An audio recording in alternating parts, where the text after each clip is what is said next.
un après-midi ensoleillé, dans un petit quartier de la ville de Rivetteville, deux jeunes amis, Liam et Ethan, s'amusaient sur un terrain de foot de quartier, leur petit sanctuaire où les préoccupations du monde semblaient n'avoir aucune prise. Les rayons dorés du soleil filtraient à travers les feuilles des arbres, projetant des ombres dansantes sur le sol. À 13 ans, Liam, grand et élancé, se mouvait avec une grâce naturelle, son corps agile semblant défier la gravité. Sa rapidité et son habileté lui permettaient de dribbler facilement ses adversaires imaginaires, tandis qu'Ethan, un peu plus trapu mais tout aussi athlétique, le suivait avec assurance dans leurs échanges de passes. Leur rire résonnait à travers le parc, un écho de joie qui attirait l'attention des passants. Ils couraient sans relâche, leur voix s'élevant comme une mélodie enjouée, partageant des blagues et des défis à chaque passe. Dans ce monde d'innocence, ils se lançaient le ballon avec une telle ferveur que même le bruit de la ville semblait s'atténuer autour d'eux. La surface du terrain, bien que souvent rugueuse et usée, était pour eux un terrain de jeu sans limite où l'imagination prenait le pas sur la réalité. Dans la maison en face, une femme d'âge moyen, Madame Bernard, observait la scène d'un air désapprobateur. Les rideaux de sa fenêtre légèrement écartés, ses yeux perçants suivaient chacun des mouvements des garçons, comme si elle scrutait les moindres détails de leur jeu. Elle n'aimait pas les voir jouer là, perturbant le calme qu'elle chérissait tant dans ce quartier paisible. Pour elle, chaque éclat de rire était une intrusion dans la tranquillité qu'elle avait minutieusement cultivée au fil des ans. Ce quartier perd de sa valeur avec ce genre de désordre, murmura-t-elle d'un air irrité, ses sourcils froncés tandis qu'elle se frottait les mains, comme si le simple fait de les observer pouvait influencer le cours des événements. Les garçons, insouciants de son mécontentement, s'amusaient toujours, leurs rires éclatants résonnant dans l'air chaud de l'après-midi, créant une atmosphère vivante que Madame Bernard jugeait inacceptable. Alors que les rires des garçons continuaient, son mécontentement grandissait, se transformant peu à peu en frustration. Elle se leva brusquement, sa silhouette s'illuminant sous la lumière du soleil qui filtrait à travers la fenêtre. Les idées commençaient à bouillonner dans son esprit, une impulsion sournoise de vouloir rétablir l'ordre selon sa vision. Soudain, une idée lui traversa l'esprit, une pensée sournoise qui s'insinua en elle comme un murmure tentateur. Sans faire de bruit, elle se rendit à son bureau, ses pas feutrés et silencieux dans le couloir obscur. Arrivée devant son bureau en bois verni, elle ouvrit un tiroir lentement, comme si elle redoutait que le moindre grincement attire l'attention de quelqu'un. De ce tiroir, elle sortit un petit sachet de poudre blanche qu'elle conservait depuis quelque temps. Ce sachet, soigneusement dissimulé sous des piles de papiers inutilisés, semblait presque luire dans la pénombre, un secret caché et redoutable. Madame Bernard hésita un instant, observant la poudre d'un regard où se mêlaient crainte et détermination. Ses mains tremblaient légèrement alors qu'elle contemplait les implications de son geste. Une part d'elle-même lui chuchotait d'abandonner cette idée, de simplement se détourner et de laisser les garçons jouer en paix. Pourtant, son agacement et son désir de retrouver le calme avaient pris le dessus, se muant en une résolution inflexible. Elle referma le tiroir d'un geste sec, comme pour sceller son choix, et prit une profonde inspiration pour rassembler le courage nécessaire à ce qu'elle s'apprêtait à faire.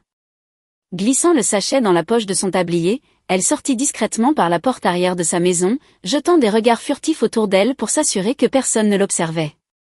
Le jardin derrière sa maison, avec ses haies soigneusement taillées et ses rosiers impeccablement entretenus, donnait l'impression d'une tranquillité parfaite, mais Madame Bernard savait que chaque geste qu'elle faisait ici prenait une toute autre signification. Elle longea le côté de la maison, avançant en silence sur les graviers, son cœur battant de plus en plus fort dans sa poitrine. Elle atteignit le coin du parc où les garçons jouaient, sans se faire remarquer. Discrètement, elle observa leurs mouvements, attendant le bon moment. Sa main glissa dans sa poche, ses doigts se resserrant autour du sachet, alors qu'elle envisageait où le déposer pour attirer l'attention des autorités. Dans son esprit, elle voyait déjà le regard des voisins, surpris et scandalisés par la découverte de la poudre dans le parc. Peut-être, pensait-elle, cela suffirait-il à éloigner ces jeunes fauteurs de troubles du quartier, et à ramener enfin la quiétude qu'elle désirait tant. Pendant ce temps, Liam et Ethan, fatigués mais heureux de leur après-midi de jeu, étaient sur le point de partir. Ils rangeaient leurs affaires avec l'insouciance de deux garçons de 13 ans, discutant déjà de leur prochaine partie de foot et des nouveaux gestes techniques qu'ils tenteraient d'apprendre. Leurs voix enthousiastes et leurs rires remplissaient encore le parc, sans se douter de ce qui se tramait tout près d'eux. C'est alors que Madame Bernard, qui les observait depuis sa cachette, aperçut sa chance. Profitant d'un moment où les deux garçons lui tournaient le dos, elle s'approcha furtivement du banc où le sac de Liam était posé. Ses mouvements étaient précis et calculés, malgré la légère tremblement de ses mains, trahissant l'anxiété qui la gagnait peu à peu. Jetant des coups d'œil rapides autour d'elle pour s'assurer qu'aucun passant ou voisin n'était en vue, elle prit une profonde inspiration, puis glissa le petit sachet dans une des poches latérales du sac de Liam. Le contact de la poudre froide contre le tissu lui fit réaliser l'ampleur de son geste, mais il était trop tard pour reculer. Elle replaça le sac comme si de rien n'était, puis s'éclipsa rapidement, se dirigeant vers sa maison avec un mélange de satisfaction et de nervosité.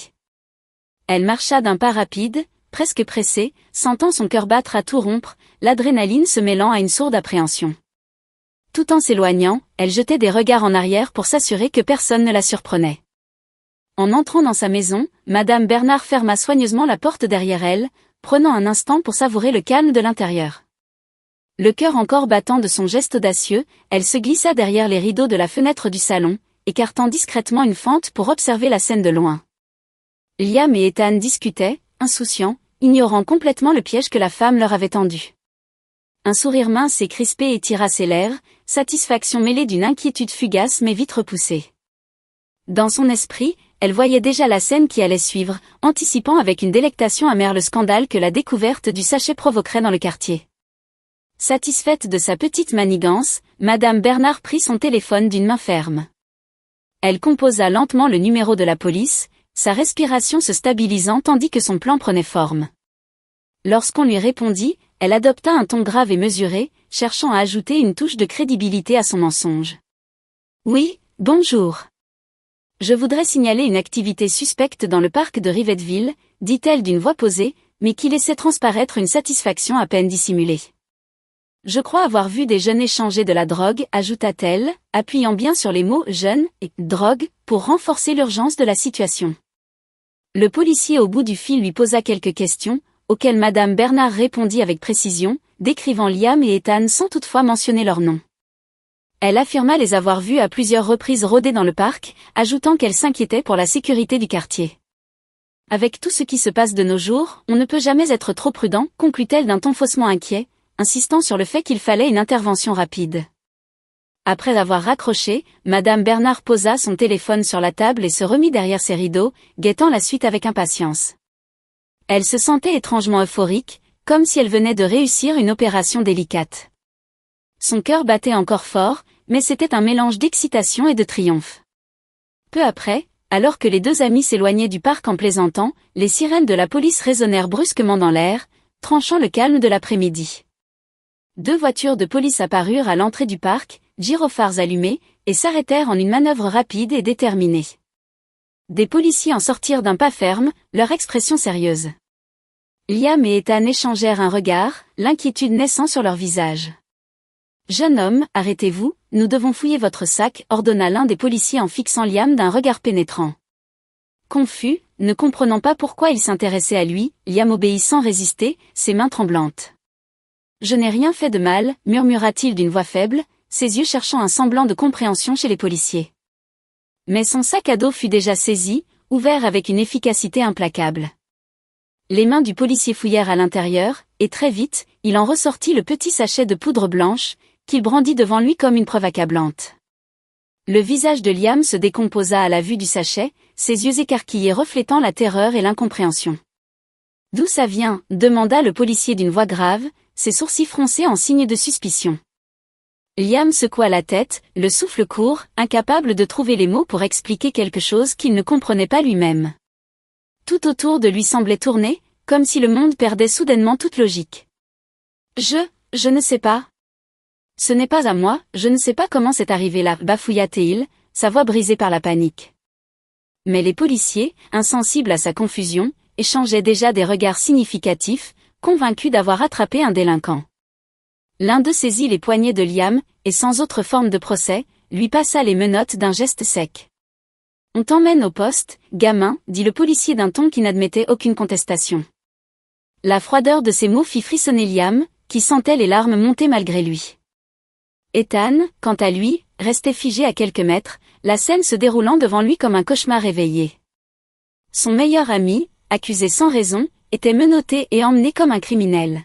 « C'est une erreur. »« Liam n'a rien fait » cria Ethan d'une voix désespérée, s'avançant pour essayer d'intervenir. Mais les policiers l'ignorèrent, se contentant de le repousser doucement mais fermement, comme s'il n'était qu'un témoin gênant. À ce moment, les voisins, alertés par les sirènes et l'agitation, commençaient à s'attrouper autour de la scène. Des murmures se répandaient dans la petite foule, certains échangeant des regards critiques, d'autres chuchotant entre eux.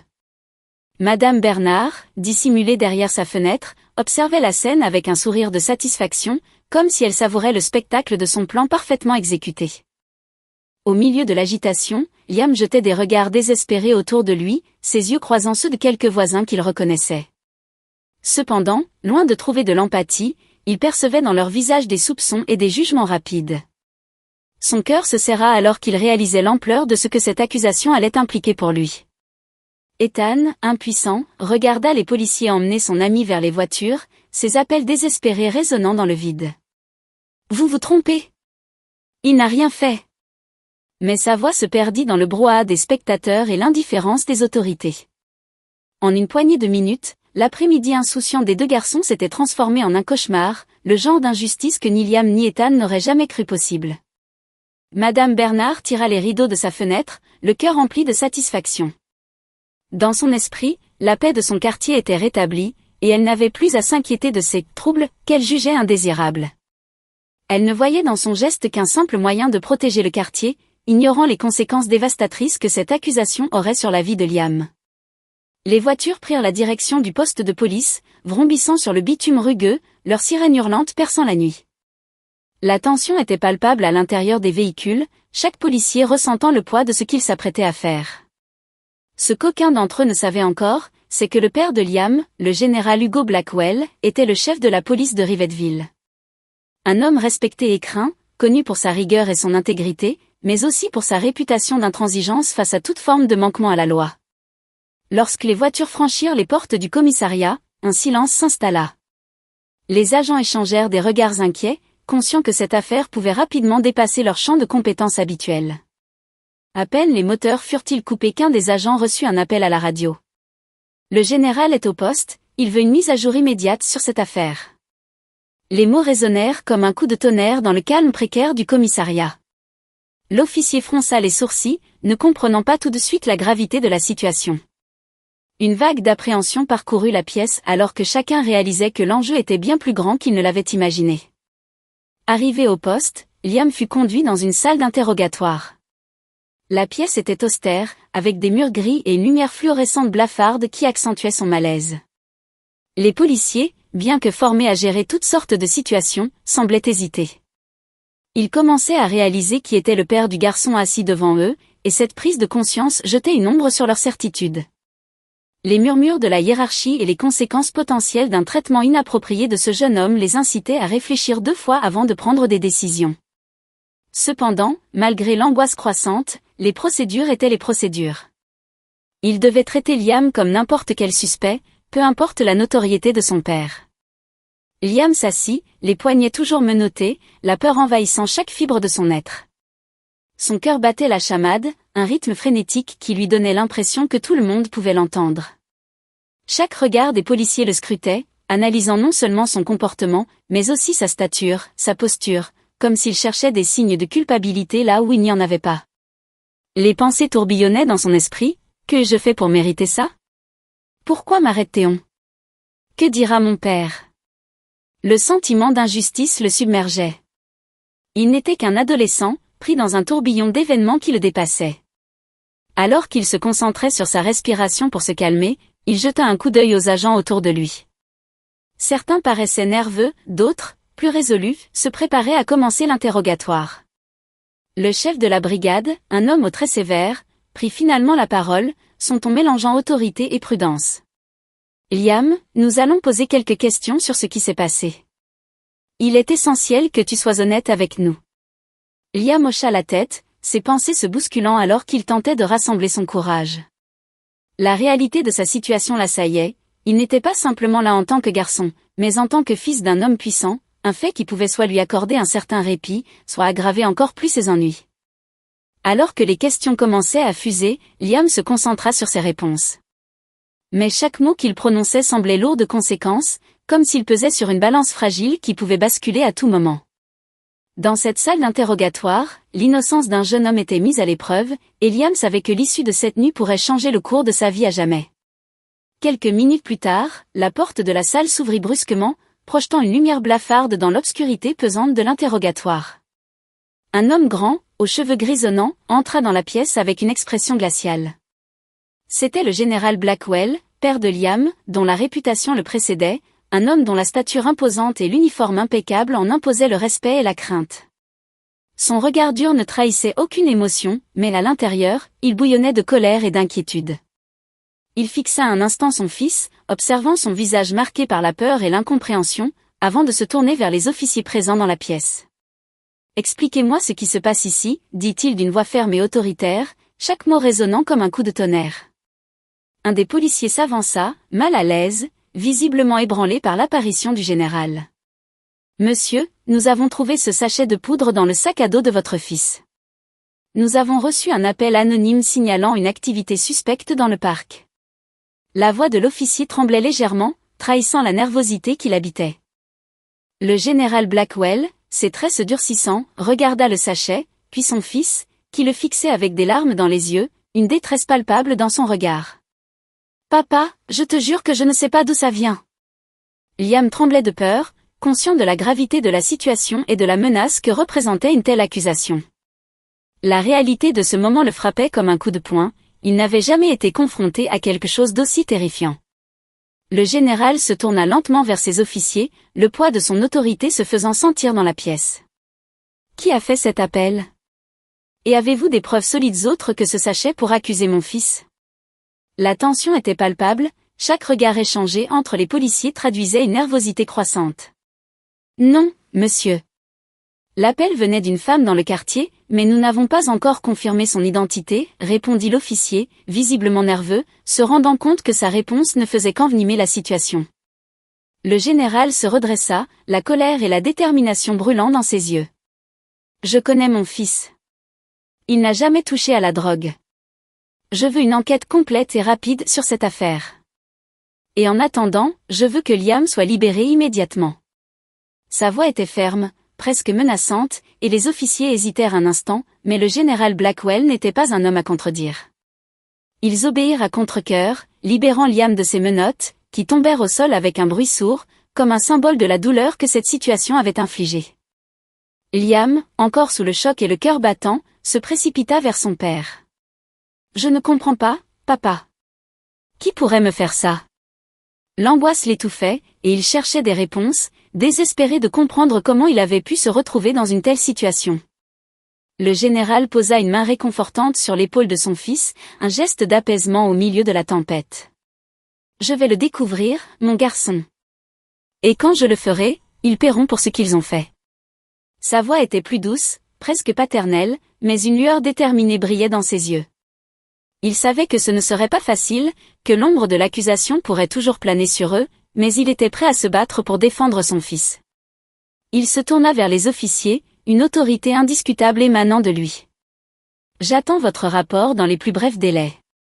J'exigerai des comptes sur chaque étape de cette enquête. Personne ne salira le nom des Blackwell sans en subir les conséquences. » Les policiers, bien qu'ils aient libéré Liam, savaient que le général n'était pas un homme qui pardonnait facilement les erreurs. L'atmosphère était désormais chargée de tension, et l'ombre de l'incertitude planait sur l'avenir de Liam, tandis que le général, avec la force de son autorité, se préparait à affronter le combat qui s'annonçait. Le lendemain matin, au poste de police, le général Blackwell convoqua son meilleur enquêteur, l'inspecteur Jenkins. C'était un homme méticuleux, connu pour résoudre les affaires les plus complexes. Le général lui exposa brièvement la situation, un appel anonyme ayant conduit à l'arrestation de son fils, et un sachet de drogue placé dans le sac de Liam. « Je veux que vous retrouviez la personne qui a passé cet appel. Utilisez tous les moyens nécessaires, » ordonna le général, une détermination implacable dans les yeux. Jenkins acquiesça. Il savait que cette affaire n'était pas ordinaire, mais il avait déjà une piste à suivre. Il retourna à son bureau, déterminé à retrouver la personne responsable. En analysant les relevés téléphoniques des appels reçus par le standard de la police, il réussit à identifier le numéro à l'origine de l'appel anonyme. C'était un téléphone fixe, localisé dans le quartier résidentiel où Liam avait été arrêté. Après avoir vérifié les adresses associées au numéro, Jenkins découvrit que l'appel avait été passé depuis la maison de Madame Bernard. Ne perdant pas de temps, il se rendit sur place avec une équipe de 2 autres agents. Madame Bernard, en apparence calme et innocente, les accueillit avec un sourire crispé à sa porte. « Que puis-je faire pour vous, messieurs ?» demanda-t-elle d'une voix douce mais tendue. L'inspecteur Jenkins lui montra son badge. « Madame Bernard, nous enquêtons sur un appel anonyme passé hier depuis cette maison. Nous avons des raisons de croire que cet appel pourrait être lié à une fausse accusation. Pouvez-vous nous expliquer pourquoi un appel a été passé depuis votre ligne ?» Le visage de Madame Bernard pâlit légèrement. Elle tenta de cacher son malaise. « Un appel ? Je ne sais pas de quoi vous parlez. Je n'ai rien fait de mal. Peut-être que vous faites erreur. » Jenkins, impassible, répondit, « Madame, nous avons des preuves que l'appel est venu de chez vous. Nous avons besoin de vérifier votre ligne téléphonique et de poser quelques questions. » Elle hésita, puis les laissa entrer. À l'intérieur, l'air était lourd de tension. Jenkins et son équipe fouillèrent discrètement du regard chaque recoin de la maison tout en posant des questions à Madame Bernard. Ils cherchèrent à comprendre ses motivations, bien que rien ne paraisse suspect à première vue.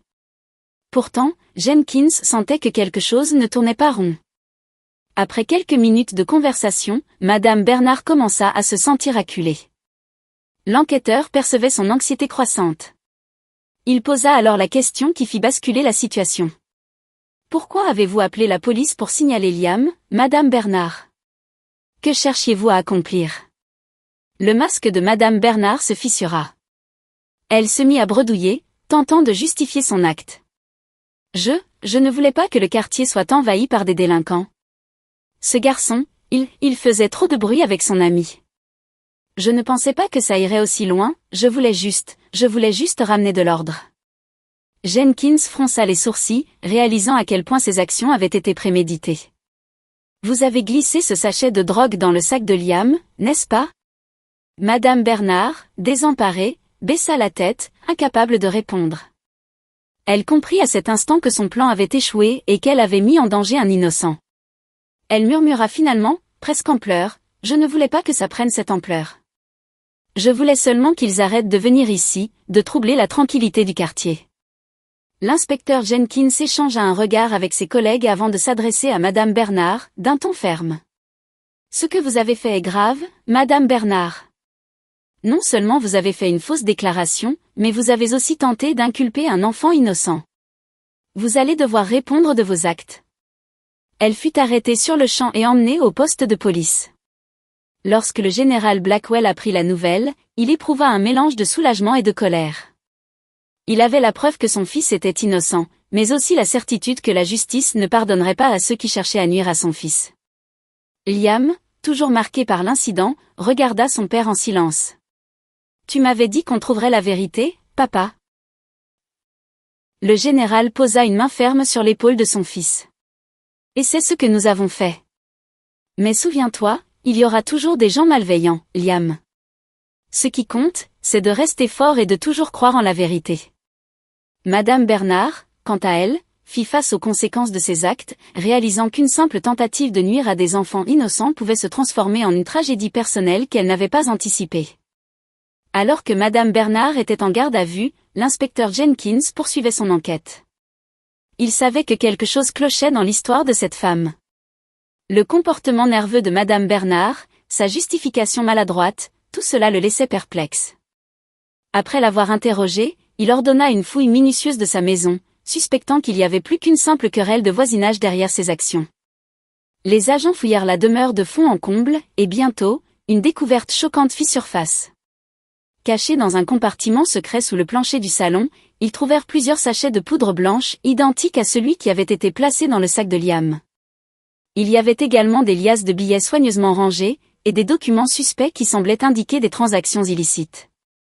Jenkins, stupéfait, prit connaissance des preuves. Madame Bernard, une simple voisine âgée, était en réalité impliquée dans un vaste réseau de trafic de drogue. L'inspecteur fit immédiatement remonter ces informations au général Blackwell. Madame Bernard, acculée par les preuves irréfutables, finit par tout avouer lors de son second interrogatoire. Derrière son apparence de citoyenne respectable, elle gérait discrètement un réseau de distribution de drogue depuis plusieurs années. Elle avait amassé une petite fortune en vendant de la cocaïne et d'autres substances dans la ville, mais son commerce était toujours resté sous le radar des autorités locales grâce à sa discrétion. Ce jour-là, en voyant Liam et Ethan jouer dans le parc, elle avait paniqué. Elle craignait que leur présence attire trop l'attention sur son quartier et compromette ses activités illégales. C'est pour cela qu'elle avait monté ce piège pour faire accuser Liam, espérant détourner les soupçons de ses propres agissements. Lorsque la vérité éclata, le général Blackwell sentit un mélange de rage et de soulagement. Il s'était préparé à une bataille juridique pour défendre l'innocence de son fils, mais il ne s'attendait pas à découvrir un réseau criminel sous leurs yeux. Madame Bernard fut inculpée pour trafic de drogue, faux témoignages, et tentative de piéger un mineur. La presse locale ne tarda pas à relater l'affaire, choquant les habitants de Rivetville, qui n'auraient jamais imaginé qu'une personne aussi apparemment innocente soit à l'origine d'un réseau criminel. Quant à Liam, bien que soulagé d'avoir été innocenté, il restait marqué par l'événement. « C'est fou de penser que quelqu'un comme elle pouvait être si dangereuse, dit-il à son père un soir. Le général Blackwell hocha la tête gravement. Le danger n'a pas toujours l'apparence qu'on croit. Mais tu as appris une leçon importante, Liam, il faut toujours se battre pour la vérité, même lorsque tout semble contre toi. L'affaire Madame Bernard, désormais connue sous le nom de « la veuve blanche de Rivetville », laissa une trace indélébile dans l'histoire de la ville, mais elle permit également à la police de démanteler un réseau de trafic de drogue bien plus vaste que ce qu'ils avaient imaginé. Et voilà, chers auditeurs, une histoire qui nous rappelle que la vérité finit toujours par triompher, peu importe les obstacles. Derrière les apparences les plus banales, comme celle de Madame Bernard, peut se cacher une sombre réalité. Mais grâce à la détermination du général Blackwell et au travail acharné de l'inspecteur Jenkins, la vérité a éclaté, et un innocent a été sauvé. Cette histoire nous enseigne que la justice, bien qu'elle puisse être lente et semée d'embûches, finit toujours par retrouver son chemin. Restez vigilant, gardez foi en la vérité, et souvenez-vous que le mal peut prendre bien des formes, même les plus inattendues.